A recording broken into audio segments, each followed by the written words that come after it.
It is a matter of record that after leaving Egypt, the Israelites wandered in the wilderness for 40 years.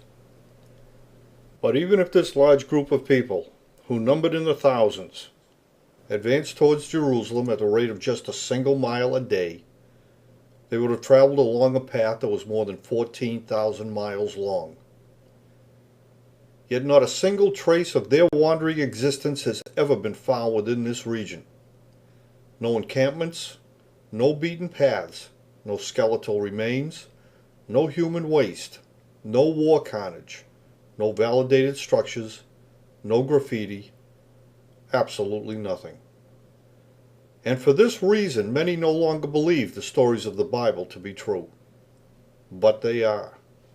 It is only the theories proposed in the 19th century and the actions they subsequently inspired in the 20th century that are wrong.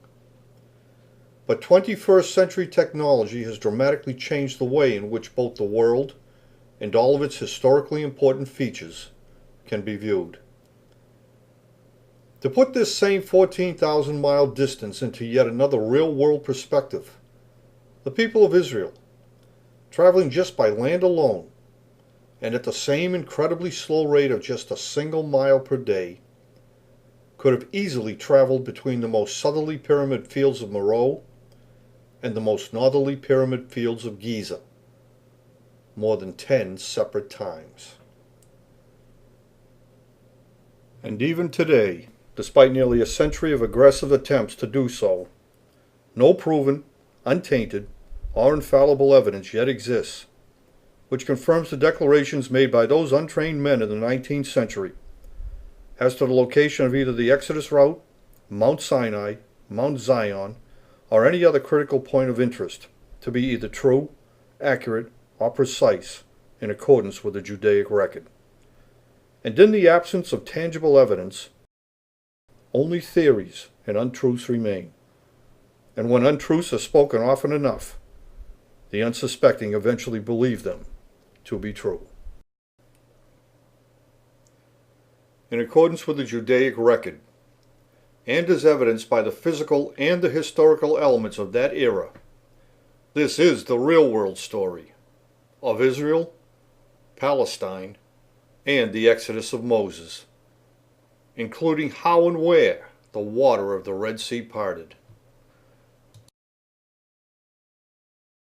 This is the Red Sea. It is an intensely hot, waterless, and unforgiving tract of desert, whose aptly called name has existed since ancient times. Noah departed his island home just before it disappeared under the waves in a cataclysmic event, more popularly known today as the Great World Flood. For 150 days he and his sons drifted along on the ocean currents before their ship made landfall at a towering pinnacle of stone known as Ararat, located in the land of Shinar. And in time, these few mariners eventually moved inland along the nearby riverway. But because the sons of Noah began to argue amongst themselves, Noah, who is the world's most well-known mariner and astronomer, divided the earth into 3 parts. And he did so by measuring from a very particular and most unique celestial line, as defined by the major standstill positions of the moon. Using the moon, which is Earth's only satellite of navigational importance, and by employing the ancient navigational techniques based upon equal altitude circles of position and lunar distances, a skilled mariner, such as Noah, can easily locate any place on the Earth's surface with great accuracy, which is the reason how and why the Judaic community ultimately came to use the ever-changing cycles of the moon as the primary means by which they determined both time and longitude. Noah then gave each of his 3 sons the instruction to go and to live only within the boundaries that he had assigned to them. Japheth received certain lands situated in the northern section, which were largely cold, while Ham received certain lands in the southern section, which were largely hot. But Shem, on the other hand, received land located in the most desired section of all, since this land was more temperate in nature. But just as importantly, it also lay directly beneath the mariners' primary navigational baseline, which had been devised long before their own time by Enoch, their maritime ancestor, a world traveler, and a man of genius. And for this reason, with the recent loss of their island home, the land allotted to Shem also inherently contained a most important single geodetic point, where the people descended from Shem would one day be responsible for erecting a monument in remembrance of their maritime heritage. A structure that would serve as a lasting memorial to those who had been lost beneath the waves of their former island home, simply because men had argued amongst themselves. And they would one day, far into the future, name this special point by a single term whose meaning is to mark something conspicuously. This was Zion.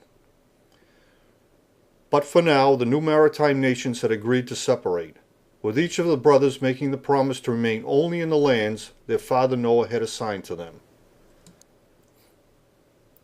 Noah had 3 sons, Shem, Ham, and Japheth, whose tribes established the new maritime nations in the various lands. And the sons of Ham were Put, Cush, Canaan, and Egypt. And Egypt was the father of Casluhim, from whom the Philistines came. But Canaan, after discovering the land promised to Shem to be more desirable than his own, ignored his brother's warnings not to do so, and he moved his entire tribe northward. And soon others followed, and they too created additional settlements and colonies in the broader outlying areas which ancient historians would later refer to as the regions of Syria and Philistia. As the respective populations in both the north and the south increased, various named districts, named territories, and named colonies began to emerge. Among the more prominent in the south was the Cushite colony of Midian, and the district of Goshen situated in the land of Egypt, while the people of Cash, native to their own country, continued to maintain their sovereign rights within their own territory. And among the districts, territories, and regional names that emerged in the north, in and about the land of Canaan, were Hebron, Beersheba, and the Philistine colony of Gerar. In addition, certain geographic terms were used to describe the unusual characteristics of both the natural features and the uncommon phenomena that presented themselves in and about these same areas.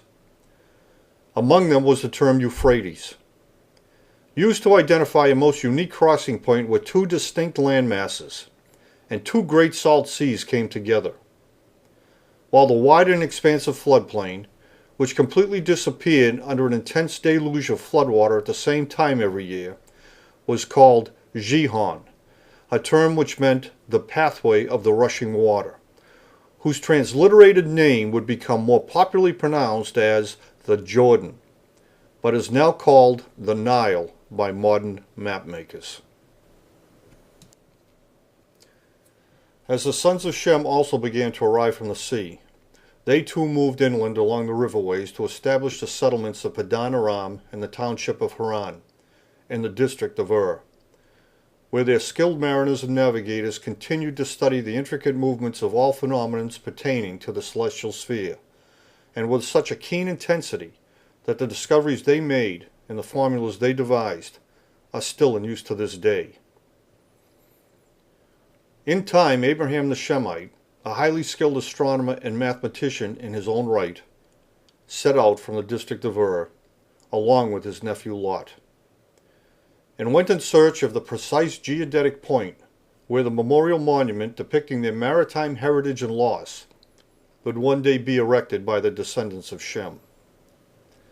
But upon their arrival they found the populous Canaanites living in the land promised to Shem. Even though Canaan had been forewarned of the ramifications this disobedient act would cause.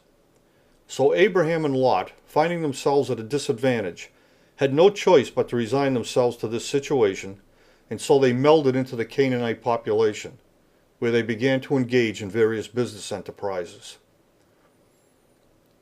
As Abraham traveled in the land of Canaan, his Egyptian mistress gave birth to a son, whom they named Ishmael.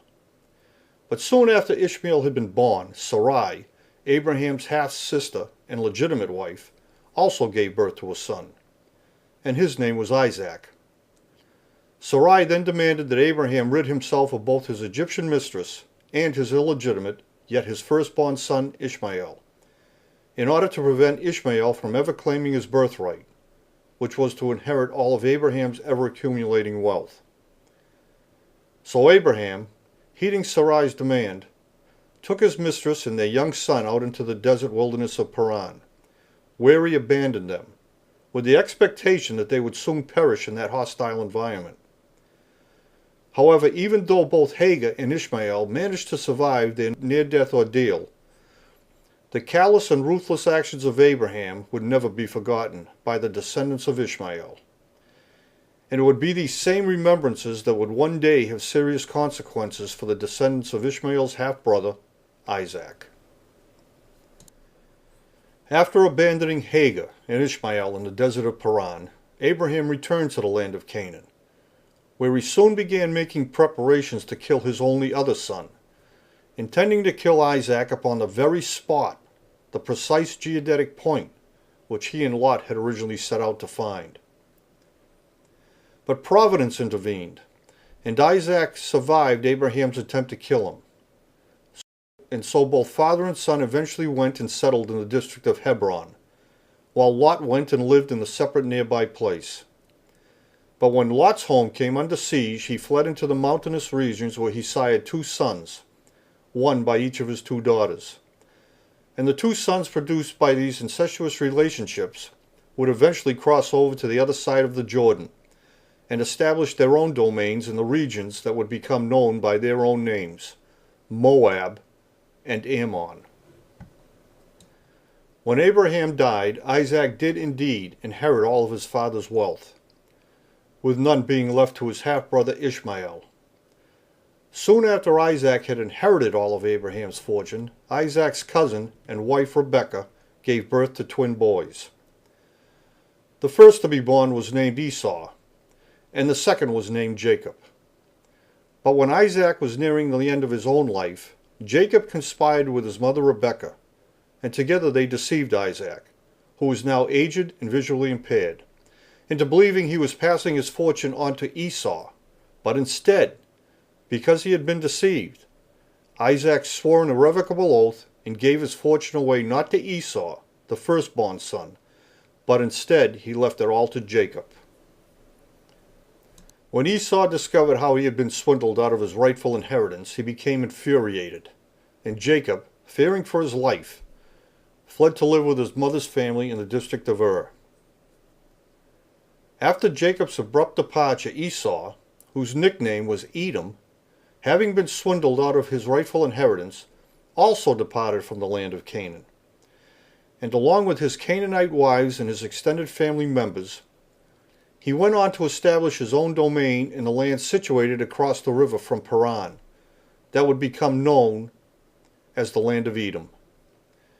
However, the injustice of Jacob's deception and the mistrust it had caused would never be forgotten by the people of Edom, and it would be this remembrance that would one day have dire consequences for the bloodline of all of Jacob's descendants.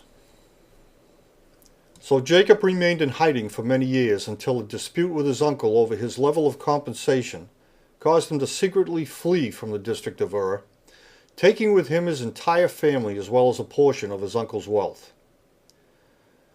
But as Jacob was journeying back to the land of Canaan from the scholarly district of Ur, he encountered a being of unusual intelligence who posed various questions that Jacob wrestled with throughout the night. In the morning, however, at the conclusion of their spirited debate, and because Jacob had impressed his interrogator with his understanding of various topics, among which were the powers attributed to the prevailing gods Isis, Ra, and Elohim, the philosopher paid tribute to Jacob's intellectual prowess by bestowing upon him the acronym named of Israel, and it would be the name Jacob would thereafter prefer and would thereafter be known by. So Israel returned to the land of Canaan with his large family, which now consisted of 12 sons, 6 by his wife Leah, 2 sons by his sister-in-law Rachel, while also siring 2 sons with Leah's maid and 2 sons by Rachel's maid, 12 sons of different mothers. However, one day, because Israel knew only too well of his eldest son's penchant for causing trouble abroad, he sent Joseph, his second youngest son, on a mission to check on the whereabouts and the activities of his older siblings. When his older brothers saw young Joseph coming toward them, and having already developed an intense dislike of him, in part because their father Israel favored him the most of all his sons, they conspired with one another to do Joseph some type of harm.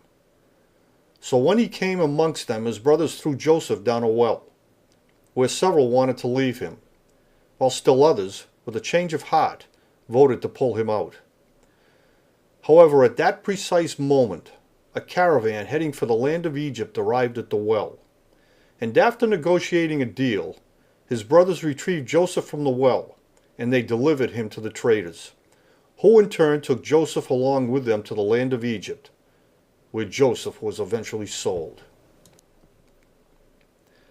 In the meantime, Joseph's older brothers deceived Israel, making him believe Joseph had been attacked and killed by a wild beast, a story which caused Israel a great deal of anguish and a lasting sadness. However, as Joseph grew into adulthood, he proved himself to be a valuable asset to the Pharaoh who ruled over the land of Egypt. And Joseph rose in prominence and stature until he was managing all of the Pharaoh's business affairs. And when he rightfully predicted the coming of a 7-year famine, it resulted in the stockpiling of food crops, which he later apportioned back to the Egyptians, much to the profit of the Pharaoh. A number of years later, when a blight occurred in the land of Canaan, Israel instructed his 10 eldest sons to travel down to the land of Egypt to purchase fresh, untainted seed. On their arrival in Egypt, the brothers approached Joseph, who had long been in charge of all such business matters. But even though the brothers didn't recognize the now mature Joseph, who had become completely immersed in the culture of Egypt, in appearance, language, and manner, Joseph recognized them. After toying with his brothers' emotions over several weeks' time, by framing them, accusing them of stealing, having them arrested, and holding them for ransom, Joseph eventually revealed to them who he was and forgave them for their past misdeeds, since it was because of their actions that he was now wealthy and held in such high esteem by the Pharaoh. And it was just for this reason, because of his highly placed position and his talent for conducting profitable business affairs, that the Pharaoh, after hearing the entire story of how Joseph had first come to Egypt and the sadness it had caused to both he and his father, that the Pharaoh invited Israel and all of his offspring, along with their entire families, to come and live in the land of Egypt. When Israel heard that Joseph was alive and thriving in the land of Egypt, Israel left Hebron, and together with all the members of his family, 68 in number, traveled down to the land of Egypt, where Israel and the Israelites settled in the district of Goshen, where they would prosper under Joseph's protection. However, in time, Israel died. And with the permission of the Pharaoh and with a promise to return, Joseph escorted Israel's body back to Hebron, where he placed him in the family cemetery just as his father had requested. When Joseph returned to Egypt, he continued to oversee all of the Pharaoh's business ventures, from which the Israelites prospered as well. But when both Joseph and the Pharaoh who had held him in such high esteem died, the new Pharaoh became increasingly wary of the Israelites because their population had grown substantially, from the original 68 members to a population of more than 1,000 people within only 3 generations since their arrival in the land of Egypt. And because they had now become an intimidating presence, the new Pharaoh issued the order to kill all newborn Israeli males to put a stop to any future threats. At the same time, the new Pharaoh also required the people of Israel to perform manual labor to the benefit of the people of Egypt. And to further assure that they fully complied with this order, he placed a near impossible quota on the number of unreinforced bricks the Israelites were required to produce, even though it was well known that bricks of this type were very fragile in nature and broke more easily than those that were reinforced with straw. Into this environment and under these conditions, the baby Moses was born into the tribe of Levi. And because he was a newborn Israeli male, and fearing for his life, his family placed him in the river and set him adrift. Floating downstream toward the land of Egypt, Moses was rescued by an Egyptian woman, who then fostered him as her own. But as Moses matured, he became increasingly aware of his cultural heritage and was angered by the oppression the Israelites were experiencing. Then one day Moses killed a native Egyptian, whom he had seen mistreating an Israelite, and now fearing for his own life, Moses fled to Midian, where he met and married Zipporah, a Cushite woman, the daughter of Raguel, with whom Moses eventually lived and for whom he eventually worked.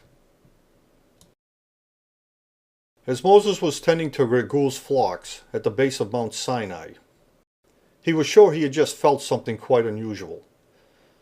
In taking off his sandals, Moses stood barefoot on the ground as he felt the earth beginning to tremble beneath his feet. Moses quickly climbed to the top of the landmark mountain, the Horeb, and when he looked from that lofty summit, he beheld a fiery sight. A red-tinged plume in the form of a burning bush was rising up on the horizon, and recognizing the perils and widespread devastation that an impending volcanic explosion could cause to the nearby Israelites, Moses immediately set out for the land of Egypt to demand that the Pharaoh let his people go. But the Pharaoh had no inclination to believe Moses had any influence over what was taking place, but instead attributed the volcanic activity to natural causes. But even so, the effects the volcano was having on the land of Egypt intensified with each passing day. The water of the Nile, whose flow was now seriously impaired, became contaminated with red boiling mud, causing an epidemic of gargantuan frogs to flee from the steaming ash-filled water, until the carnivorous mammoths overran the city of Egypt. But then an infestation of maggots and flies suddenly appeared in great numbers as they fed on the piles of their rotting carcasses, while the district of Goshen was spared.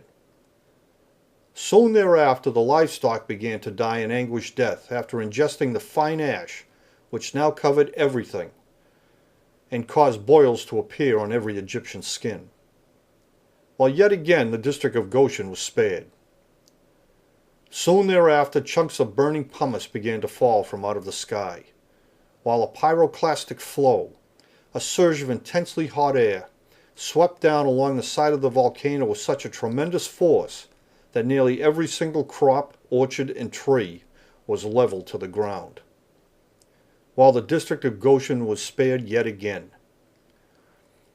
Then locusts spawned and rose up out of the dampened soil as drenching rains, caused by the superheating of the atmosphere, began to fall with a greater intensity and freed them from their larvae, until the swarms of these voracious insects devoured all else that remained of any crops before a shifting wind suddenly swept them all out into the Red Sea. But then came the darkness, and for 3 days the poisonous fumes lingered and enveloped the land of Egypt. And the firstborn members of every Egyptian family, those who were the eldest, and who were the most vulnerable and frail, began to suffocate and die, while Goshen was spared. Only now did the Pharaoh, overwhelmed by the mounting devastation the volcanic explosion had inflicted on his land and on his people, finally, yet with great personal reluctance, grant to Moses his request to lead the Israelites out of Egypt, since unlike the Pharaoh himself, many of the Egyptians believed Moses was responsible for all these misfortunes. Moses, along with his brother Aaron, immediately returned to Goshen.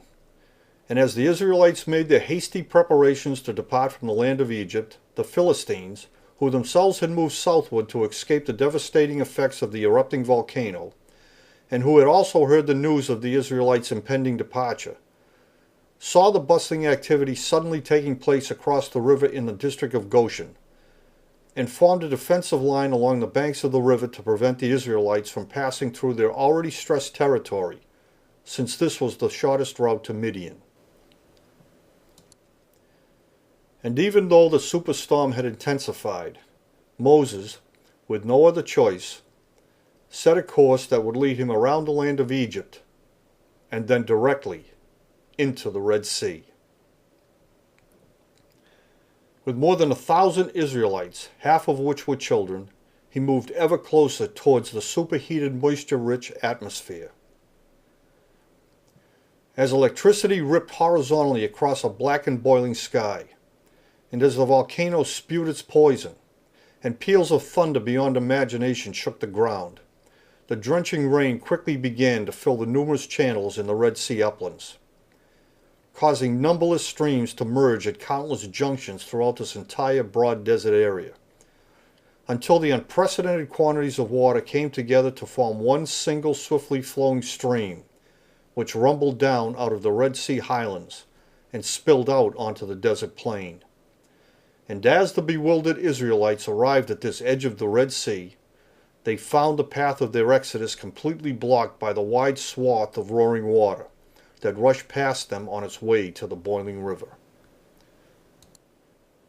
At that very same moment, the Pharaoh, overwhelmed at his mounting misfortunes and his personal losses, became enraged when he learned that the Israelites had breached their agreement by taking some of Egypt's wealth with them when they had departed from the land of Goshen. And so when his spies further informed him that the Israelites were trapped at the southern edge of the Red Sea, with no possibility of crossing over to the other side, he set out after them. Charging across the ash-covered plain, the Pharaoh and his army raced into the Red Sea, drawing ever closer to the trapped Israelites who, amid flashes of brilliant light, could see the line of Egyptians rushing toward them under the deafening skies. Drenched, bewildered, stranded, and with a terrible foreboding of death only minutes away, the multitude was filled with the most unimaginable human fear of both men and now of all natural things. Almost all knelt down in the ash, raking it over their heads as they wailed with incredible despair and grief. Nothing could have prepared them for this moment and these conditions, when all of a sudden a great shift in the wind occurred. It was a mighty force that gripped the storm and began to drag it away, and at the same time caused a thick volcanic smoke to sweep down, to form an impenetrable barrier between the Israelites and the Pharaoh's forces, who were instantly stopped by the unexpected phenomenon. And as the storm over the Red Sea swung away, the flooded channels of the uplands suddenly began to drain and to go dry. But just as suddenly as the forceful wind had appeared, so too did it shift back again, and the barrier of smoke began to clear, while in the same instant the numberless streams throughout the broad area of the Red Sea uplands once again began to fill and to merge. But Moses saw his opportunity, and raising his rod into the air, he shouted maniacally. And just as the water of the Red Sea parted, they ran. 1,000 and more Israelites of every age, drenched, ash-covered, and wild-eyed, they coaxed, stumbled, dragged, and carried one another through the bottom of the Red Sea on dry ground. But the Pharaoh's forces were in full pursuit, and they charged forward. However, the gritty volcanic ash had seriously compromised the wooden axles of their racing chariots, whose hubs seized up until the wheels, burning and broken, came off in splinters. But still they carried on. And under great duress, the whiplashed horses dragged the slowed and wheelless vehicles into the midst of the streambed, where the Pharaoh and his entire hindered entourage was suddenly swallowed by the renewed water surging out of the Red Sea uplands, and they drowned. Soon after the drowning, a great calm came over the land as the volcanic activity quickly subsided and stopped. But before moving on, the Israelites returned to collect the possessions they had so hastily abandoned, and to scavenge the bodies of the Pharaoh and his forces, taking for themselves all of their weapons. But the after effects of the volcano were widespread, and to get clear of these dangers, Moses had no other choice but to lead the Israelites even further out into the Red Sea desert, where they journeyed for weeks and quickly became destitute for water. However, in time, having finally cleared the dangers of the ash field, Moses turned slightly westward and set a course back towards the river. In the meantime, with the Israelites gone and the volcanic activity now subsided, the Philistine army began withdrawing their defensive forces in the south. But as the Israelites drew nearer to the river, they were confronted by the gold-rich Amalekites, who were determined not to let the large multitude of Israelites pass through their territory. But the Israelites, using the weapons they had scavenged from the Pharaoh's drowned army, were able to win the ensuing skirmish before resuming their journey northward along the river, and directly toward the overland trail where highly prized water wells, of very limited yields, had been dug at great human expense all along its entire course.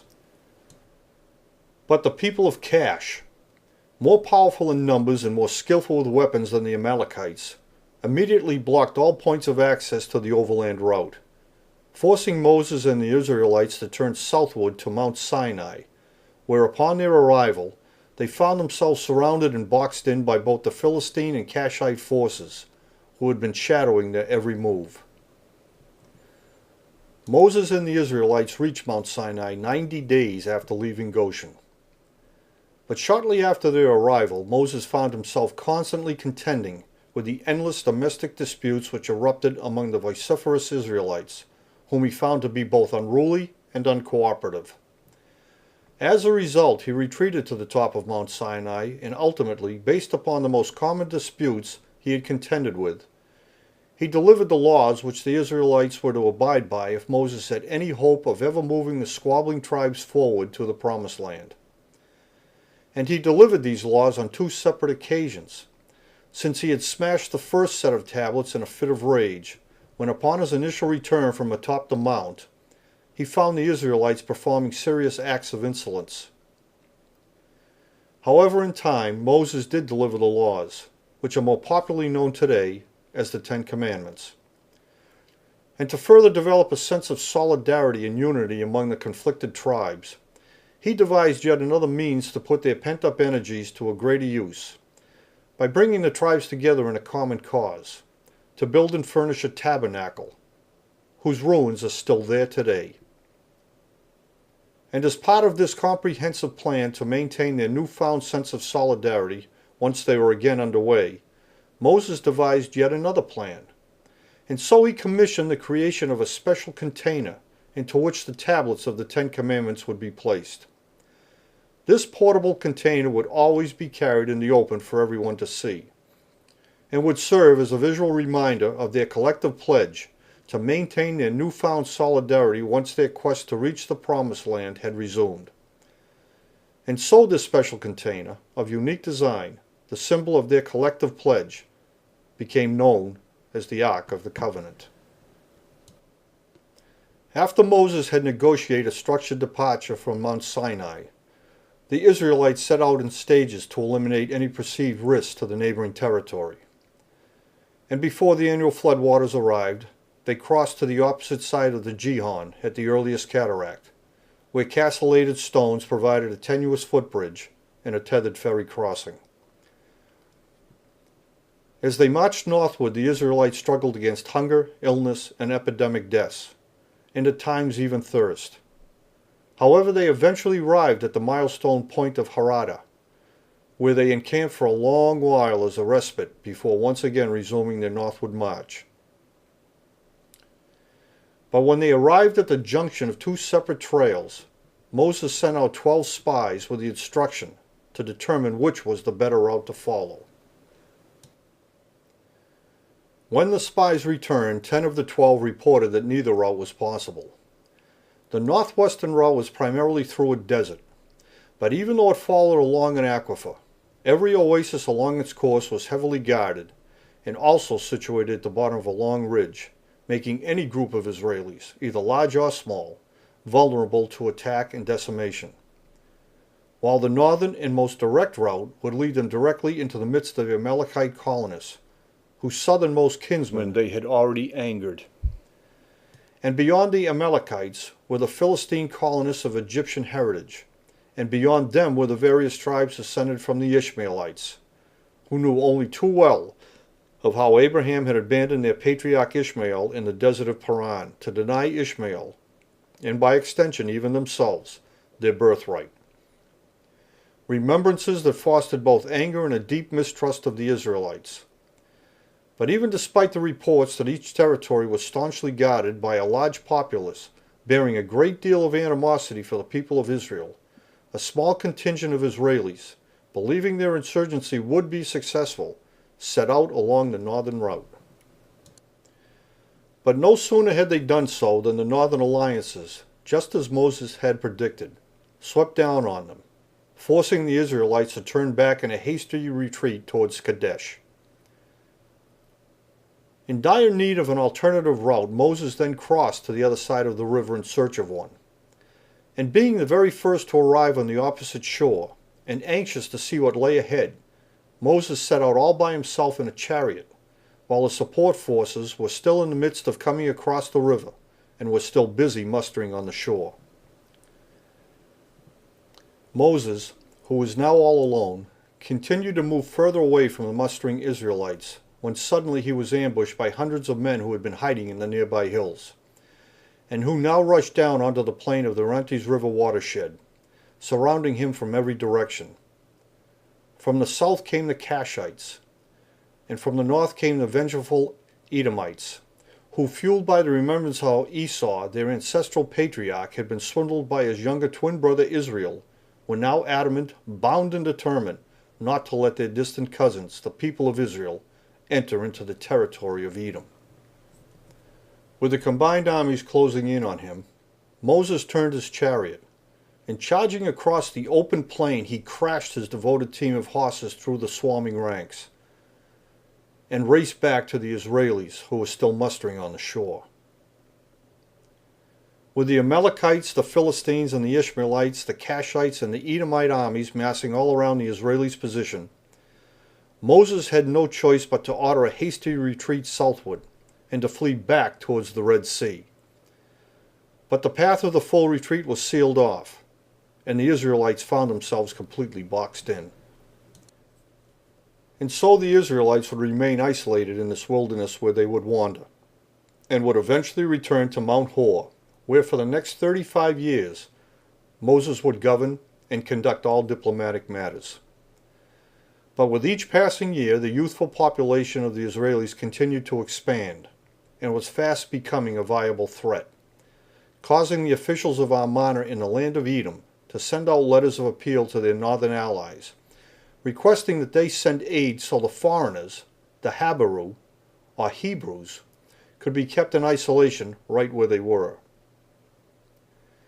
However, after 35 years, in accordance with the Treaty of Kadesh, the aged Moses was finally granted a compromise solution to his incessant and repeated request to move the ever-expanding Israeli population northward toward the Promised Land without further altercations.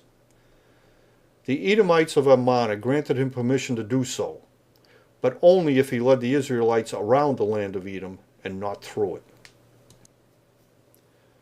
So after 35 years of wandering in this isolated zone, the aged Moses, leaving all of their building enterprises behind, led the masses of the new generation of Israelites up the plain of the Orontes River watershed that ran all along the base of Mount Seir on the east side of Edom.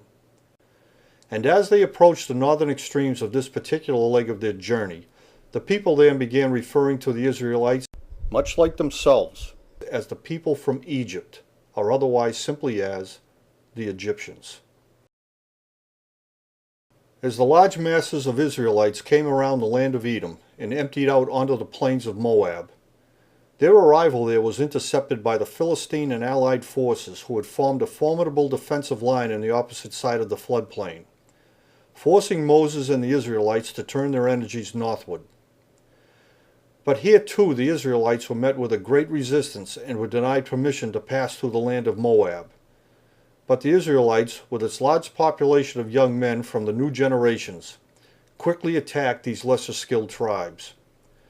Launching a brutal invasion on the people of Moab and Ammon and all areas to the north, they slaughtered all living things without mercy.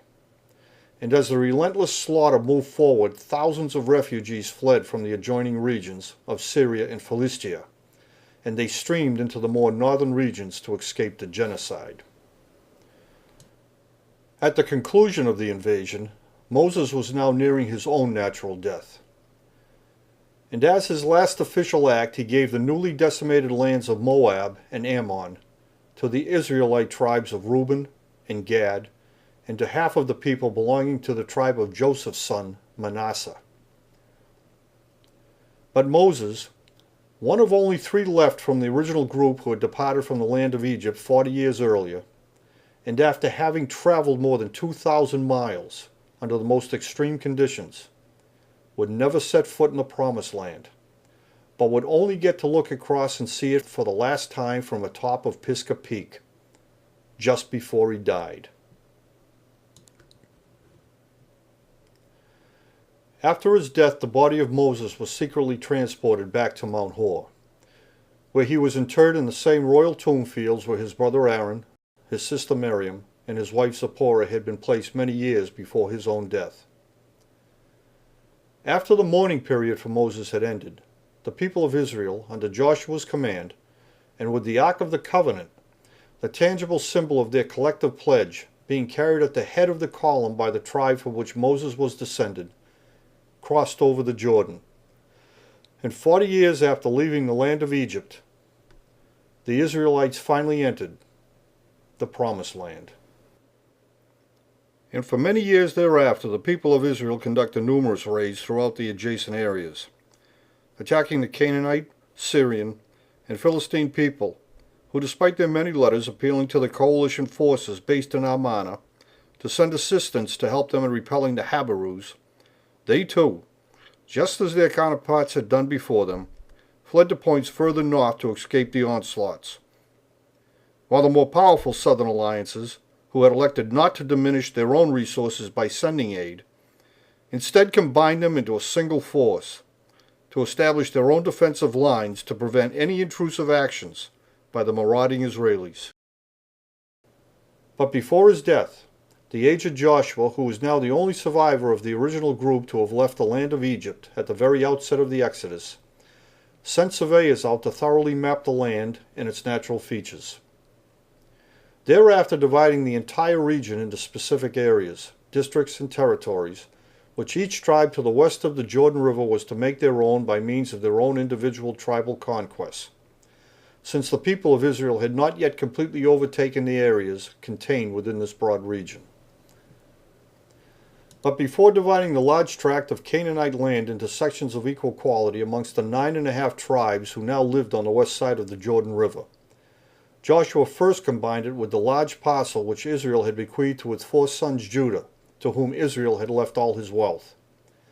Having bypassed his oldest son Reuben because he once had intercourse with one of Israel's concubines, and Israel had bypassed his next 2 second oldest sons, Simeon and Levi, because they repulsed Israel with their unabated love for extreme violence, weapons, and injustice, having murdered men and maimed animals just for fun. So it was Judah who inherited his father's wealth and thereafter his patriarchal authority, thus the moniker Jew. Years after Joshua's death, and long after the people of Israel had resigned themselves to a reasonably peaceful coexistence, a man by the name of Samuel came to power, but not as a king, but rather as a prophet. However, the people of Israel became dissatisfied with his temperament and his ability to manage their affairs.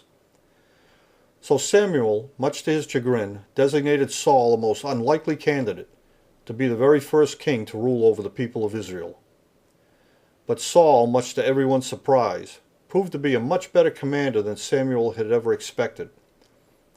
So in his continuing quest to discredit Saul, and in the hopes of being reinstated in his former role as the man in charge, Samuel chided Saul into attacking the powerful and skillful Amalekites, under the pretense of punishing them for not allowing Moses to pass through their land so many years before.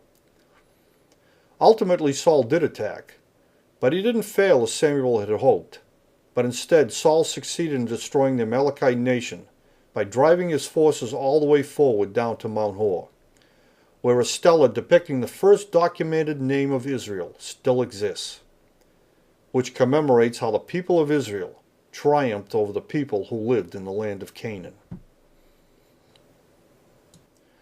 This concise, real-world story is a depiction of the actions, the events, and the route of the Exodus, including how and where the water of the Red Sea parted. Today, the Exodus route taken by the people of Israel still exhibits the physical and historical elements of that era, and they are as indelible as they are precise in accordance with the Judaic record.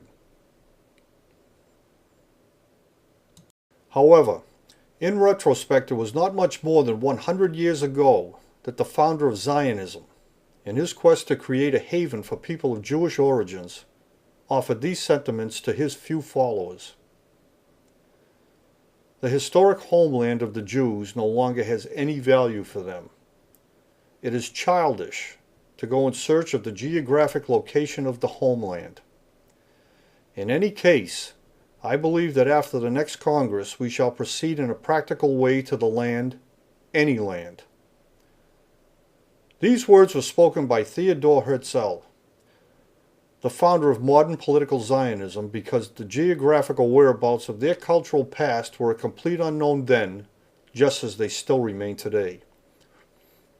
It is imperative to realize that Theodor Herzl's idea to establish a religiously based haven for the people of the Jewish faith was firmly rejected by the larger majority of those who are also of Jewish heritage, since his ideology stood in stark contrast to the prophecies contained within their own scriptures.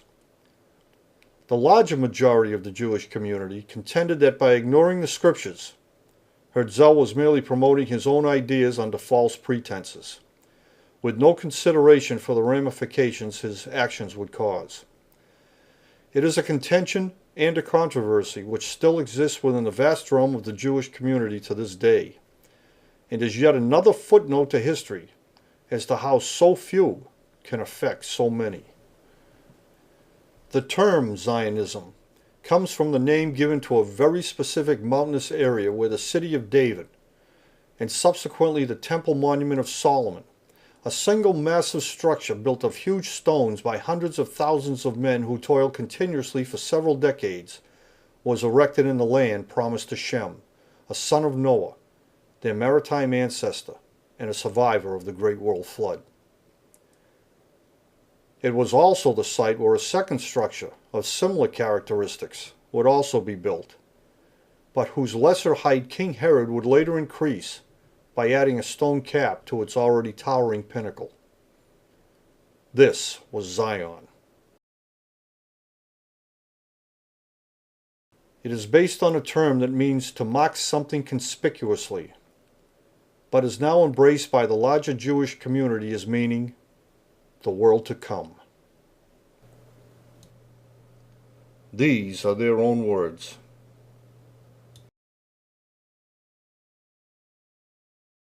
Monobasis sent her bones, as well as those of Azades, his brother, to Jerusalem, and gave the order that they should be buried at the pyramids, which their mother had erected. They were 3 in number, and distanced no more than 3 furlongs from the city of Jerusalem. Josephus, Antiquities of the Jews, Book 20, Chapter 4, Paragraph 3. And Simon took the bones of his brother Jonathan, and buried him at Modin. And all of Israel bewailed him with great lamentations, and mourned him for many days. And Simon built a monument over the tomb of his father and his brothers, and made it high, that it might be seen, with polished stone at the front and back. He also erected 7 pyramids, opposite from one another, for his father and mother and 4 brothers. I Maccabees, chapter 13, verse 25 through 30.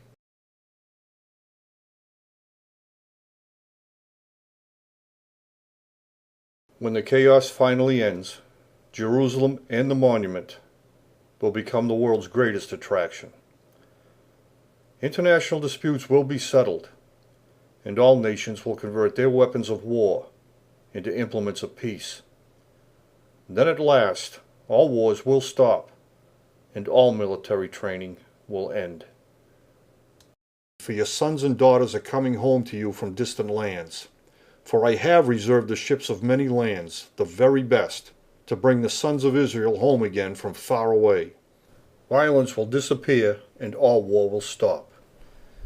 And they shall rebuild the ancient ruins and repair the cities long ago destroyed, reviving them though they have lain there for many generations. But Daniel, keep this prophecy a secret, seal it up, for these things will not be understood until the end times, when the knowledge of travel and education has been vastly increased.